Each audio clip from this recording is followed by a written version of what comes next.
আততে মই দৰ্শকসকললৈ মই ৰঙালী বিহুৰ শুভেচ্ছা জ্ঞাপন কৰিছোঁ। আজি আমি পাত টাইমৰ পৰা আজি উপস্থিত আছোঁহি এগৰাকী আহ, বিশেষ উদ্যোগী মহিলা, যিগৰাকী মহিলাই নিজৰ ব্যৱসায়ৰ জৰিয়তে আচলতে স্বাৱলম্বিতা পথ প্ৰশস্ত কৰিবলৈ সক্ষম হৈছে। গোলাঘাটৰে এগৰাকী মহিলা বৰ্ণালী গগৈ। মই নমস্কাৰ জনাইছোঁ। নমস্কাৰ। কি ক'ব মানে এতিয়া আপুনি ইণ্ডাষ্ট্ৰি যি বাউণ্ডেৰী ইণ্ডাষ্ট্ৰি, বাউণ্ডেৰী ৱাল বুলি কয়, আপোনাৰ বাউণ্ডেৰী ৱালে এতিয়া সমগ্ৰ জিলাখনতে এতিয়া মানে আলোচ্য বিষয় হৈ পৰিছে। আৰু যি ৱাল আপুনি আচলতে ইণ্ডাষ্ট্ৰিৰ যোগেদি আপুনি প্ৰস্তুত কৰিছে, আচলতে এই ৱালবিলাক আমি প্ৰায় আলিয়ে গলিয়ে আমি দেখা পাইছোঁ। কেনেকৈ সম্ভৱ হ'ল, কেনেকৈ চিন্তা কৰিলে আপুনি? কিছুমান আৰ্থিক অনাটনে মোক চিন্তা কৰিবলৈ আগবঢ়াই দিলে। মই এটা সমস্যাত পৰিছিলোঁ, বিত্তীয় সমস্যাত। কিন্তু সেই বিত্তীয় সমস্যাত পৰি এই বাউণ্ডেৰী ৱালৰ বিষয়ে ভাবিবলৈ মোক আগবঢ়াই নিলে। আৰু মই যেনেকৈ ভাবি আগবাঢ়িলোঁ আৰু এতিয়া মই ছাকচেছ হৈ গৈছোঁ। ছাকচেছ হৈছে। হয়। এই ক্ষেত্ৰত কেনেকৈ ধৰণে আচলতে এই যে বাউণ্ডেৰী ৱাল আপুনি এটা ইণ্ডাষ্ট্ৰি কৰিছে, স্মল ইণ্ডাষ্ট্ৰি মানে হয়। স্মল ইণ্ডাষ্ট্ৰি কৰিছে, এই ক্ষেত্ৰত ধৰক আপুনি কেনেকৈ যিবিলাক আপোনাৰ টেকনিকেলি প্ৰব্লেমবিলাক আপুনি কেনেকৈ ছল্ভ কৰিছে? আমি সেইবিলাক নাজানো, দেখা পাইছোঁ। কেনেধৰণে আপুনি ছল্ভ কৰিবলৈ সক্ষম হৈছে? মোক ছাপৰ্ট দিলে মোৰ হাজবেণ্ডে। মই তেওঁৰ লগত ডিছকাশ্যন কৰিছিলোঁ। মই এটা ৰেডিমেড বাউণ্ডেৰী ৱাল, যিহেতু আমাৰ অসমৰ বাহিৰত আগতেই চলি আছিলে, কিন্তু অসমত 2 বছৰমানহে হৈছে। হয়। মই মোবাইলতো পাইছিলোঁ আৰু এনেকৈ নিউজ চিউজতো দেখিছোঁ। দেখি ভাবিলোঁ যে এইটো যদি আমি অসমত কৰিব পাৰোঁ, খুব লাভজনক ব্যৱসায়। আৰু অসমীয়া মানুহবিলাকেও বা অন্যান্য মানুহবিলাকেও এইটো বাউণ্ডেৰী ৱাল লগাওকচোন, সেইবোৰ ভাবিয়ে মই এইটো চিন্তা কৰিলোঁ। আৰু জেনেৰেলি ৱালখনতকৈ মই নিজেও কেলকুলেট কৰিলোঁ, জেনেৰেলি ৱালখনতকৈ 50% কমত এখন হৈ যায়। আৰু কমপ্লিট আপোনাৰ RCC ৱালখনৰে ছেম প্ৰচেছ। 50% কমত হৈ যায়। এতিয়া কেনেকুৱা আপোনাৰ এতিয়া জনসাধাৰণৰ আপোনাৰ কেনেকৈ আদৰণি জনাইছে নে সেই আপোনাৰ ৱালবিলাক দেখি পেলাই কেনেধৰণে? আদৰণি জনাইছে, মোক শুভেচ্ছা দিছে আৰু আগুৱাই যাবলৈও মোক বহুত মানুহে ছাপোৰ্ট কৰিছে, শুভেচ্ছা দিছে। গোলাঘাটৰ এতিয়া কোন কোন অঞ্চলত, আচলতে নগৰা অঞ্চলতো কৰিছেনে নে গ্ৰাম্য অঞ্চলতো কৰিছেনে আপোনাৰ বাউণ্ডেৰী ৱাল? নগৰতো আছে, গাঁৱতো আছে। অলৰেডি গাঁৱত আৰু এখনৰ কাম আৰম্ভ কৰিয়ে আছে। কোন কোন জেগাত আপুনি ক'ব নেকি? মোৰ ফেক্টৰীৰ পৰা ঠিক 500 মিটাৰ ভিতৰতে 2খন ৱাল হৈছে। টাউনত হৈছে, টাউনততো 3-4খনমান হৈছে। আৰু এখনৰ কাম কলেজ তিনিআলি বুলি কয়, তাত আৰম্ভ হৈ আছে। ডিব্ৰুগড়ত কৰিলোঁ, যোৰহাটত কৰিলোঁ, দেৰগাঁও মিছামৰাত কৰিলোঁ। আৰু এতিয়া বৰ্তমান আমি মৌ খোৱালে যাম 3-4 দিনৰ ভিতৰতে। ইমানবিলাক আচলতে দেখিছোঁ মানে গোলাঘাট জিলাখনত আচলতে এই ঠাইবিলাকতো দূৰত্বটো আমি বেছিয়ে পাইছোঁ। আৰু আপুনি এইবিলাক কেনেকৈ অৰ্ডাৰটো আপুনি নিজে লয় নে আপোনাৰ কোনোবা মানুহ ৰাখিছে আপুনি? মোৰ কি হ'ল, মানে মোৰ যিখিনি শুভাকাংক্ষী আৰু যিখিনি আগশাৰী নিউজ চেনেল, যেনে পাটৰ নিউজ লাইভ, নিউজ 18, তেওঁলোক আহিলে, তেওঁলোকেও প্ৰচাৰ চলাই দিলে। তাত মোৰ গোটকৈ কণ্টেক্ট নম্বৰ পাই মোক কণ্টেক্ট কৰিছে। আৰু তেওঁলোকে কণ্টেক্ট কৰি পেলাই মোক ছাপৰ্ট দিছে। আৰু তেওঁলোকৰ ছাপৰ্ট ময়ো সঁহাৰি দিছোঁ। তেনেকৈ হৈ গৈছে। এই বাউণ্ডেৰী ৱালবিলাকৰ এতিয়া মানে কোৱালিটি মেইনটেইনটো কৰিছেনে? কিবা কাৰোবাৰ কিবা আপত্তিজনক মানে কিবা কথা আহি পৰিছে নেকি আপোনালৈ? মেইন টপিকটোৱে সিহঁতে কোৱালিটি। আপুনি যেতিয়া পাৰফেক্ট বস্তু যেতিয়া দিব, আপুনি আপোনাৰ ওচৰলৈ এজন গ্ৰাহক আহিবই। আৰু দুটা কথা, ধৈৰ্য, সাহস আৰু চৰিত্ৰ। এই 3টা বস্তু মেইনটেনেঞ্চ কৰিয়ে যদি আপুনি কাম আগবাঢ়ে, সকলো কামতেই ছাকচেছ হ'ব। খুব সুন্দৰ কথা কৈছে আমাৰ বৰ্ণালী গগৈ। ধৈৰ্য, সাহস আৰু চৰিত্ৰ, আচ্ছা, এইকেইটা বস্তু প্ৰকৃততে আমাৰ যিকোনো ক্ষেত্ৰত আচলতে আগবাঢ়ি যোৱা এটা সম্বল বুলি ক'ব পাৰি। আৰু এই সম্বলকেইটা আচলতে আপুনি ধৰি ৰাখিছে, খুব সুন্দৰ কথা কৈছে, আমি ভাল পাইছোঁ। বিশেষকৈ এতিয়া আপুনি আৰম্ভণিৰ পৰা এতিয়া আপুনি কিমান আগবাঢ়িছে আচলতে? নে পিছলৈ কিবা উলটি চাবলগীয়া হৈছে নেকি, বা কিবা হতাশাত আপুনি ভুগিছে নেকি? মই প্ৰথম যেতিয়া ষ্টাৰ্ট আপ কৰিছিলোঁ, মই গাঁৱৰ মোৰ ভক্তসকলক লৈয়ে মই ষ্টাৰ্টআপ কৰিছিলোঁ। তেওঁলোকে যিটো মোক আশীৰ্বাদ দিলে সেই আশীৰ্বাদ মই কোনোদিন পাহৰিব নোৱাৰোঁ। তেওঁলোকৰ আশীৰ্বাদ মই শিৰত লৈয়ে আগবাঢ়ি গৈছোঁ। আৰু প্ৰথম 10 দিনমান মোক কিন্তু কোনেও সোধা নাছিল যে এই বস্তুটোনো কি, তাৰ ওপৰত কোনো জানিবলৈ ইচ্ছা কৰা নাছিল। 11 নম্বৰ দিনত ইমান এটা দুখীয়া ল'ৰা এটা আহিছিল, আহি মোক ৰিকুৱেষ্ট কৰিছিলে কম পইচাত ৱাল এখন লগাই দিবলৈ। কিন্তু তেওঁৰ কথাষাৰ মই অমান্য নকৰি তেওঁক মই ৱালখন লগাই দিলোঁ। তাৰ পৰা এই এই এই মুহূৰ্তলৈকে মই উভতি চাবলগীয়া হোৱা নাই। মই ৰাইজৰ ছাপোৰ্ট অধিক পাবলৈ সক্ষম হ'লোঁ। আপুনি ইণ্ডাষ্ট্ৰি কৰিছে ব্যৱসায় ভিত্তিত, আপুনি দুখীয়াসকলকো আপুনি সহায় কৰিবলৈ মানে আগবাঢ়ি আহিছে, এইটো হয় বৰ হয় সুন্দৰ কথা। হয়, মই আহ, মানে কাকো ধনী দুখীয়া ইয়াত প্ৰশ্ন নাই। হয়, যাক যেনেকে পাওঁ, যিটো সময়ত যিদৰে পাওঁ মই সেইদৰেই মোৰ সেৱা আগবঢ়াই গৈছোঁ। সেৱা আগবঢ়াই গৈছে। আমি আৰু এটা কথা আপোনাক জনাই প্ৰয়াস কৰিম।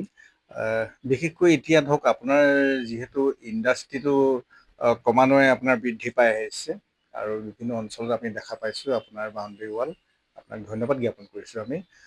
এতিয়া যিহেতু বাউণ্ডেৰী ৱাল আৰু আগবাঢ়ি যাবৰ কাৰণে আপোনাৰতো যথেষ্ট সংখ্যক আপোনাৰ পুঁজি আৰু দৰকাৰ হ'ব নিশ্চয়। পুঁজি হ'লেহে আপুনি আৰু আগবাঢ়ি যোৱাৰ চেষ্টা কৰিব। এই ক্ষেত্ৰত বা বিভাগীয় চৰকাৰৰ বিভাগীয় মন্ত্ৰী MLA বা কোনোবা বিষয়ালৈ কিবা ধৰক আপুনি সাহাৰ্য বিচাৰি কিবা আবেদন নিবেদন আপুনি পিছত মোক যিটো আপোনাৰ PMEGP, তেওঁলোকে সেইটো কৰিম বুলি মোক কৈছে, মানে মোক আগবাঢ়িবলৈও কৈছে। বৰ্তমানলৈকে মই আগবঢ়া নাই, প্ৰজেক্ট ৰিপৰ্ট বনোৱাৰ কথাও কৈছে। আৰু মোৰ SBI স্থানীয় পুলিবৰ শাখাত মোৰ একাউণ্ট আছে আৰু তালৈ মই প্ৰায় অহা যোৱা কৰোঁ, মোৰ লেনদেন তাতে হয়। তাতো ছাৰে কৈছে কিবা সহায় লাগিলে আমি কৰি দিম কৈছে। কিন্তু আটাইতকৈ ডাঙৰ কথা আৰু ধুনীয়া কথা, আমাৰ সৰুপথাৰ MLA বিশ্বজিৎ ফুকন ছাৰ। বিশ্বজিৎ ফুকন ছাৰৰ ককাই ভাই দেৱজিৎ ছাৰৰ এখন ৱাল মই অলৰেডি ডেলিভাৰ দিলোঁ। ছাৰ ইমান ছেটিছফাই, ছাৰে মোক নিমন্ত্ৰণো দিলে, ছাৰে মোক শুভেচ্ছা দিছে, ধন্যবাদ দিছে। আৰু ছাৰে কৈছে ফাইনেন্সিয়েল ক্ষেত্ৰত কিবা যদি দৰকাৰ হয় আমি সহায় কৰি দিম। আৰু ইতিমধ্যে মুখ্যমন্ত্ৰীলৈও মেইল কৰা হৈছে। সুন্দৰ কথা যে আপুনি সৰুপথাৰ বিধায়ক ডাঙৰীয়া বিশ্বজিৎ ফুকনৰ ভাতৃ, জ্যেষ্ঠ ভাতৃ, এজন প্ৰবক্তা দেৱজিৎ ফুকনৰ আপুনি ধৰক বাউণ্ডেৰী ৱাল আপুনি দিছে। খুব এটা তেখেতসকলেও চাগে খুব সুন্দৰভাৱে আচলতে আদৰি লৈছে সেই ৱালখন। শুভেচ্ছা দিছে তেওঁলোকে। শুভেচ্ছা দিছে, নিশ্চয় ভাল পাইছে। আমিও আশা ৰাখিম যে আপোনাৰ যি ইণ্ডাষ্ট্ৰি, স্মল ইণ্ডাষ্ট্ৰিয়ে আপোনাৰ প্ৰসাৰতা বৃদ্ধি লাভ কৰক। আমি আৰু এটা কথা জানিব বিচাৰিম বা আপোনাক আমি সুধিছোঁ যে এতিয়া বৰ্তমান মুখ্যমন্ত্ৰী মহোদয়ে আপোনালোকৰ নিচিনা উদ্যোগী মহিলাবিলাকক মানে আগবাঢ়ি আহিবলৈ কৈছে যে আপোনালোকে ইণ্ডাষ্ট্ৰি বা কিবা স্মল ব্যৱসায় কৰক, আপোনালোকে আগবাঢ়ি আহক। বেংকো সাজু আছে আৰু চৰকাৰৰ ফালৰ পৰা যি ৰাজসাহাৰ্য, এই ৰাজসাহাৰ্যবিলাক দিবলৈ প্ৰস্তুত আছে। আপুনি তেনেকুৱা ধৰণে মুখ্যমন্ত্ৰীলৈ কিবা আবেদন নিবেদন বা নিজে প্ৰত্যক্ষভাৱেই হওক পৰোক্ষভাৱেই হওক কিবা আগবাঢ়ি গৈছেনে আপুনি? মই এতিয়ালৈকে মানে যোৱা নাই, কিন্তু মাননীয় মুখ্যমন্ত্ৰী মহোদয়লৈ মেইল কৰা হৈছে। মেইল কৰা হৈছে। আৰু কিবা জাননী প্ৰেৰণ কৰিছে নেকি, আহিছে নেকি কিবা? নাই কৰা এতিয়ালৈকে, নাই কৰা। এতিয়ালৈকে অহা নাই। এতিয়া আপুনি প্ৰেৰণ কৰিছে, হয়। এটা খুব সুন্দৰ কথা। আমি বৰ্ণালী গগৈক এটা কথা আমি জনাৰ ইচ্ছা প্ৰকাশ কৰিছোঁ যে ধৰক আপোনাৰ জৰিয়তে বা আপোনাৰ যিটো আদৰ্শ, যিটো আপুনি আপোনাৰ আদৰ্শ হৈছে স্বাৱলম্বিতা পথ, এগৰাকী মহিলাই কম কথা নহয়, আপুনি খুব কষ্ট কৰিছে আৰু কষ্টৰ আপুনি সফল হৈছে আৰু জনসাধাৰণে আপোনাক চাই আছে আৰু এগৰাকী উদ্যোগী মহিলা হিচাপে। খুব এটা সুন্দৰ মানে কথা। গতিকে আপুনি এতিয়া আমাৰ যি নৱপ্ৰজন্ম আছে বা দুখীয়া শিক্ষিত নিবনুৱাসকল আছে, এই নিবনুৱাসকলক আপোনাৰ ইণ্ডাষ্ট্ৰিৰ জৰিয়তে আপুনি কি মেছেজ আপুনি প্ৰেৰণ কৰিব? মই যেনেকৈ ইমান কষ্ট, সঁচাকৈ মই যথেষ্ট কষ্ট কৰিছোঁ। আৰু মোৰ তাত যিখিনি কৰ্মচাৰী আছে, তেওঁলোকে যিখিনি কাম কৰে মই তেওঁলোকৰ লগত সমানে সহযোগ কৰোঁ আৰু সমানে কাম ধৰোঁ মই। আৰু কিছুমান মানুহে মোক ফিল্ডত মাতে আৰু মই যাবলগীয়া হয়। য'ত ৱালখন আমি দিব লগা হয় সেই জেগাডোখৰ আমি চাব লাগে প্ৰত্যক্ষভাৱে, কাৰণ ওখ চাপৰ এনেকুৱা কিছুমান টেকনিকেল কথা কিছুমান থাকে। আৰু মই যেনেকৈ আজি মোৰ 50 বছৰ বয়সিলে, মই 50 বছৰ বয়সতো এইখিনি কৰিবলৈ আগবাঢ়ি আহিছোঁ আৰু মই কৰিছোঁ, মই ছাকচেছ হৈছোঁ। মোৰ দৰে যিখিনি নিবনুৱা আছে, আপুনি যিটো কথা কৈছে, তেওঁলোকেও চাকৰি পত্ৰলৈ আশা নকৰি আগবাঢ়ি আহক, অকণমান কষ্ট কৰক। লোকে কৰি দিব বুলি বাট চাই থাকিব নালাগে, নিজেও কৰক। আৰু আপোনাৰ প্ৰথমেই আপুনি লাভৰ কথাটো চিন্তা নকৰি আপুনি প্ৰথমে ইনভেষ্ট কৰি আৰু আপুনি আগবাঢ়ি যাওক, আৰু এদিন আপুনি লাভৰ মুখ পাবই। ধন্যবাদ জ্ঞাপন কৰিছোঁ। এতিয়া আমি প্ৰায় শেষ পৰ্যায়লৈ আহি আছোঁ। বৰ্ণালী গগৈ, আমি জানিব বিচাৰিছোঁ যে আপোনাৰনো পৰিয়ালৰ বিষয়ে অকণমান দৰ্শকক জনাওক। মোৰ হাজবেণ্ড, ছোৱালী দুজনী আৰু মই। আৰু য'ত মই ইণ্ডাষ্ট্ৰি কৰিছোঁ তাত মানে মোৰ জোনাকী নগৰ ঘৰখনৰ পৰা প্ৰায় 2 কিলোমিটাৰ আগত। জোনাকী নগৰ ঘৰখনত মোৰ এই ইণ্ডাষ্ট্ৰিটো কৰিবলৈ মাটি নাছিল, সেইকাৰণে মোৰ মা ঘৰখনত যথেষ্ট মাটি আছিল। আৰু মই যেতিয়া ইণ্ডাষ্ট্ৰিটো কৰিবলৈ আগবাঢ়িলোঁ, মাটিৰ কথাটো আহি পৰিলেই। মোৰ মা ঘৰৰ লগত, মোৰ ভাইটিকেইটাৰ লগত আলোচনা কৰিলোঁ। মায়ে মোক একেষাৰে মাহঁতৰ যিটো প্ৰপাৰ্টি, সেই প্ৰপাৰ্টি 3 কঠা মাটি মোক একেষাৰে এৰি দিলে। আৰু মোৰ ভাইটিকেইটাই নেক্সট ডে বাঁহ আছিল, বাঁহ উঠাই JCB লগাই মোক আগবঢ়াই যাবলৈ অনুপ্ৰেৰণা কৰিলে। আমি বৰ্ণালী গগৈ, আমাৰ যি আপোনাৰ কি ছোৱালীৰ কথা ক'লে, ছোৱালীয়ে কিবা কৰি আছে নে মোৰ পঢ়ি আছে নে কি ছোৱালী কৰিছে? গুৱাহাটী ইউনিভাৰ্চিটিত ৰিচেণ্টলি তাই MSc A+ পাইছে, পাছ কৰিলে। বৰ্তমান তাই APSCৰ কাৰণে প্ৰিপেৰেশ্যন চলাই আছে। আৰু সৰু ছোৱালী? সৰু ছোৱালীয়ে প্ৰিপেৰেশ্যন চলাই আছে। ডাঙৰ ছোৱালী অলৰেডি বিয়াই দিছোঁ। হয়।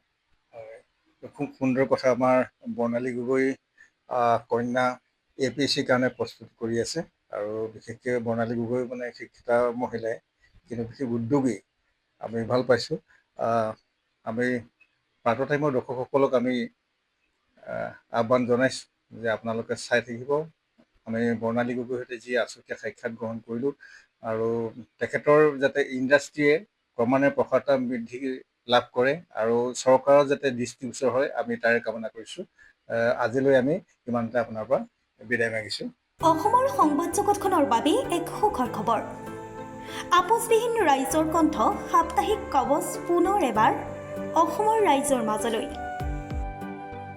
স্বত্বাধিকাৰী প্ৰণীতা কলিতাৰ দ্বাৰা প্ৰকাশিত আৰু আপোচবিহীন একাংশ নপুৰণি অভিজ্ঞতাপুষ্ট সাংবাদিকৰ দ্বাৰা প্ৰচাৰিত তথা eco printing press, Guwahati Katabari গড়চুকত মুদ্ৰিত সাপ্তাহিক কবচ এতিয়া অসমৰ বিভিন্ন প্ৰান্তত উপলব্ধ। আমাৰ ঠিকনা মুখ্য কাৰ্যালয় অসম ফৰেষ্ট স্কুল, হৰি মন্দিৰ পথ, গুৱাহাটী, আৰু উপ কাৰ্যালয় Kalita market, Bijoynagar, Kamrup, Assam. Mobile number হৈছে 9435114666, 7002472813। আমাৰ ইমেইল ID হৈছে kobos2025@gmail.com।